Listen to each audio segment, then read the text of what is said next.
Hezekiah, smashing the relics of the human ego. People love to enshrine their history.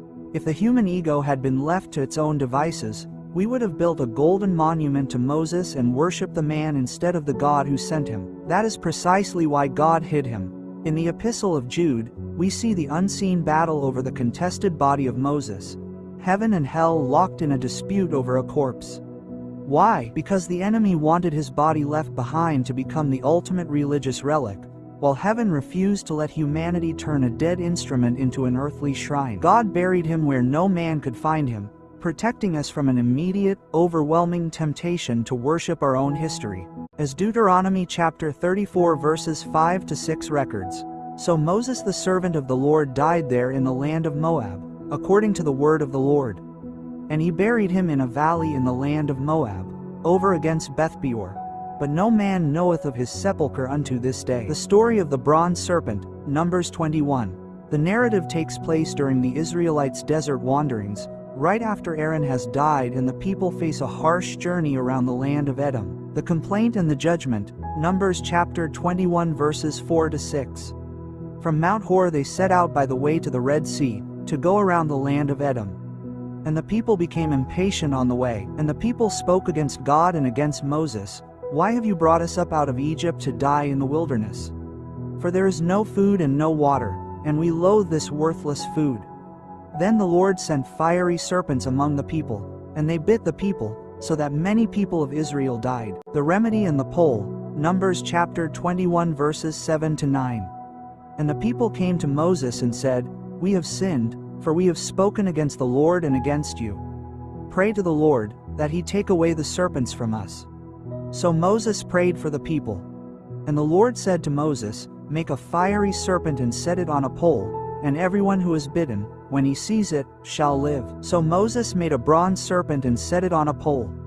And if a serpent bit anyone, he would look at the bronze serpent and live. Jesus himself later pointed to this exact wilderness event to explain the necessary cross of redemption, noting in John chapter 3 verses 14 to 15, "And as Moses lifted up the serpent in the wilderness, even so must the Son of Man be lifted up, that whosoever believeth in him should not perish, but have eternal life." The context of Hezekiah and the Nehushtan, 2 Kings chapter 18. Centuries after Moses hoisted the bronze serpent in the desert, the artifact was preserved and carried into the promised land. What God didn't hide in the desert, however, was this bronze serpent. Over time, that instrument of wilderness mercy was preserved, but its survival served as a brutal spiritual mirror for the analytical mind. Idolatry isn't a flaw inherent to an object. It is a fracture in the human heart, the permanent internal warfare where the self-conscious ego steps in to observe, categorize, and institutionalize a raw work of God. By leaving that symbol within their reach, God exposed our deep-seated, generational desire to package, control, and manipulate our own salvation. As Jeremiah chapter 17 verse 9 warns about the deceitfulness of this inner architecture. "The heart is deceitful above all things, and desperately wicked. Who can know it?" He allows certain things to remain in our lives not to comfort us, but to test our allegiance. Are you worshiping the blessing, or are you worshiping the one who blessed you? By the time King Hezekiah comes to the throne of Judah, around 700 plus years later, spiritual reform is desperately needed. That same bronze snake, once a lifeline in the sand, had quietly mutated into an idol, maintained by a human-managed system where the Israelites began burning incense to it. Hezekiah initiates a sweeping purge of idolatry across the nation, which includes destroying Moses' ancient bronze serpent because it had become a snare to the people. The account of Hezekiah's reformation, 2 Kings chapter 18 verses 3 to 4. "And he, Hezekiah, did what was right in the eyes of the Lord, according to all that David his father had done. He removed the high places and broke the pillars and cut down the Asherah. And he broke in pieces the bronze serpent that Moses had made, for until those days the people of Israel had made offerings to it.